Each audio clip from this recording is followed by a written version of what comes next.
নমস্কার বন্ধুরা, আমি চুমকি। আমার পরিবারের পক্ষ থেকে সমস্ত কাকিমা, জেঠিমা, দিদি, বোন সবাইদেরকে জানাই শুভ নারী দিবস আর শুভ শিবরাত্রি।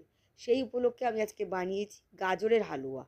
কোনো রকম ছোলাছুলি ঝামেলায় না গিয়ে চপারের সাথে চপ করে নিয়েছি 1 কেজি মতন গাজর। তারপর ঘি গরম করে তাতে তেজপাতা, ছোটো এলাচ ফোড়ন দিয়ে অল্প অল্প করে গাজরটা দিয়েছি, তার সাথে আন্দাজ মতন চিনি, নুন। আপনারা যেরকম মিষ্টি খাবেন, আমরা যেহেতু মিষ্টিটা বেশি খাই, আমি একটু চিনিটা বেশি এখানে অ্যাড করেছি।